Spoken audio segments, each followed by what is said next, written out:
Kumusta po kayong lahat mga kababayan? Ito po, nag-uusap-usap po kami para sa araw ng bukas. Ang gusto lamang namin ay ang inyong total support. Wag po kayong kukurap. Baka ito na po ang pinakahuling pagkakataon na ang katotohanan, ang katwiran ay mananaig. Kagaya po na sinabi ni SP Alan, lahat po ay gagawin nila para patuloy na pagtakpan ang isang issue na kayong lahat ay may kinalaman sapagkat pera po ninyo ang ninakaw nila. Kaya sinabi ko po, huwag kayong kukurap. Ang gagawin namin bukas will define the direction of this country kung saan tayo papunta.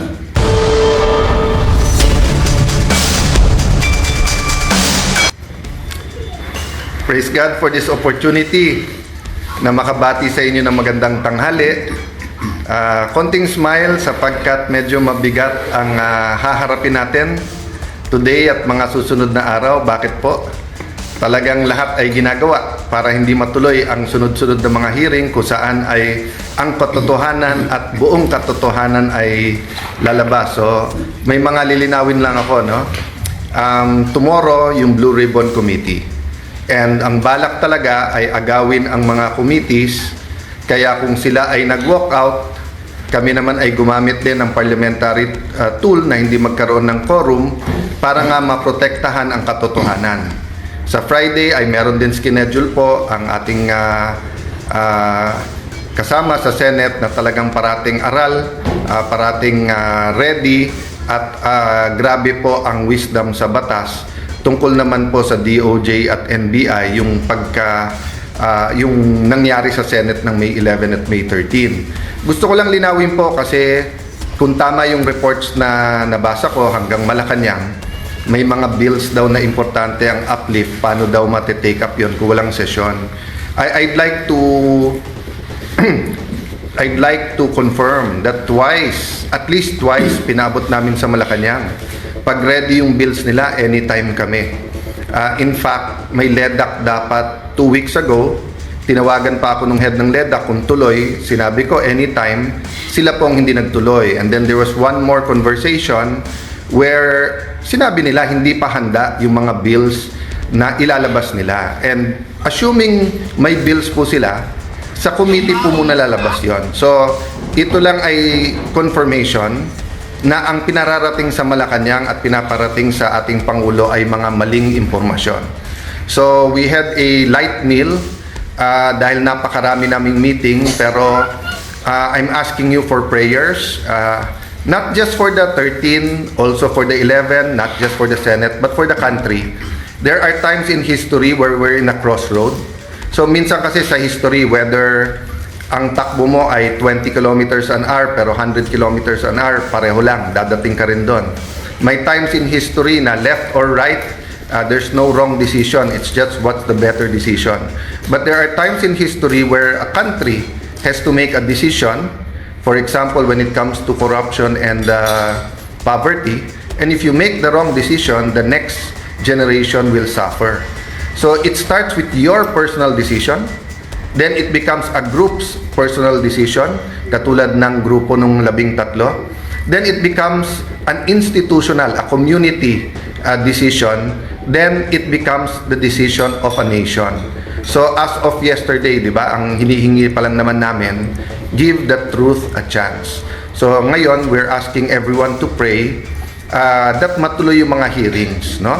I'm not saying that every single witness will tell the truth. What I've been consistent with since 2007 nung chairman ako ng Blue Ribbon Committee was that that platform allows us for anyone to testify at makikita po natin yung testimony nung magte-testify. Nagtataka lang ako bakit umiba ngayon na ilan buwan walang hearing kung kailan may mga bagong revelasyon at medyo mabibigat na yung mga witnesses na nagiging available. Anytime po, may malalaking witnesses din or mayroon din po mga pwedeng biglang magsabi ng totoo, no?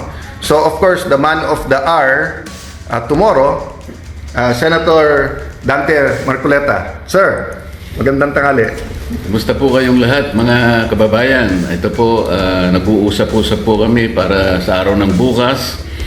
Ang gusto lamang namin ay ang inyong total support. Wag po kayong kukurap. Baka ito na po ang pinakahuling pagkakataon na ang katotohanan, ang katwiran ay mananaig. Kagaya po na sinabi ni SP Alan, lahat po ay gagawin nila para patuloy na pagtakpan ang isang issue na kayong lahat ay may kinalaman sapagkat pera po ninyo ang ninakaw nila. Kaya sinabi ko po, huwag kayong kukurap. Ang gagawin namin bukas will define the direction of this country kung saan tayo papunta. Salamat po sa inyong lahat at sa inyong suporta. So, thank you very much, Kuya Dante. So, ulitin ko lang po ha. Kaya pinapaswear, di ba?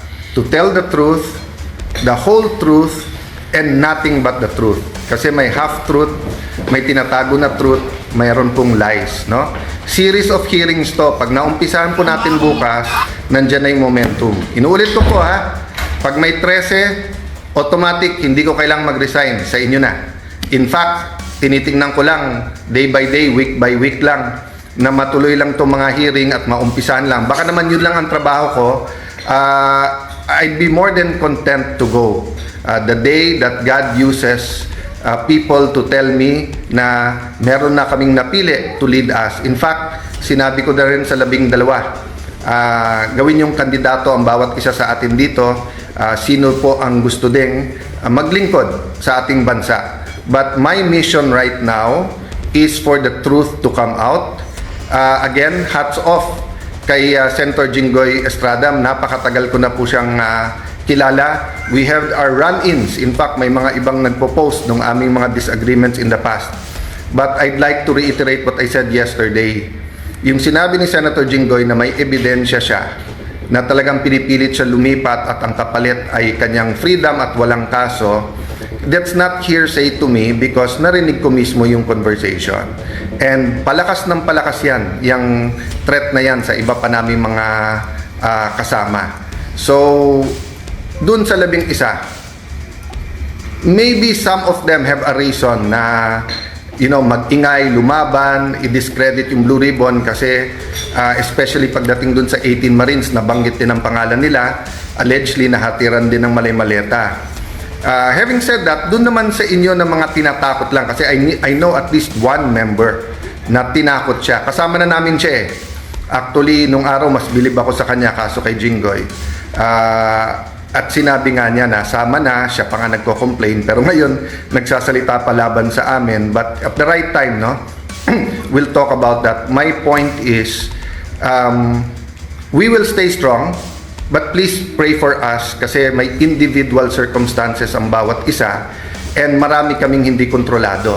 Diba? And yung pagdating ng mga witnesses. By the way, gusto ko lang malaman nyo, we also invited the Office of the Ombudsman, the DPWH, and the DBM or their representatives kasi we'll do this very orderly. We'll find out nasaan na ba investigasyon nila, ilan na ba talaga ang ghost at hindi, magkano ba talaga ang involved dito. So ang daming impormasyon na kailangan maging malinaw sa atin lahat. Hanggang dito na lang muna ang ating video at kung nagustuhan nyo, huwag kalimutan mag-subscribe at pindutin nyo na rin ang notification bell para ma-notify ka sa ating susunod na video. Maraming salamat.